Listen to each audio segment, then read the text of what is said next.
Hey guys, Ronald here. Today I'm going to show you how to fix this loose door handle of this fridge. First, let's just try to pry this open.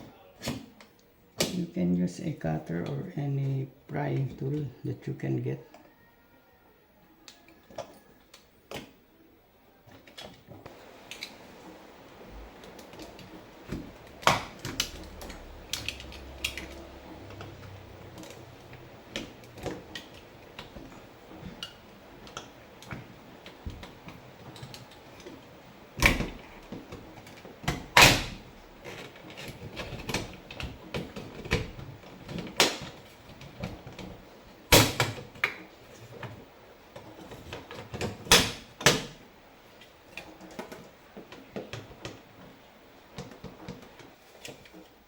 Then let's just retighten the screw of this fridge.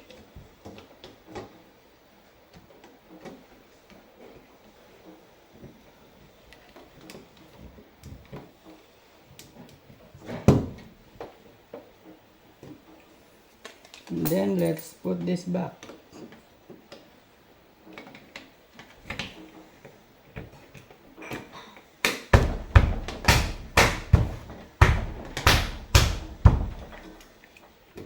Okay, it's no longer shaking. So that's it. I hope you like the idea and looking forward to seeing you again on our next video. Thank you for watching. Bye.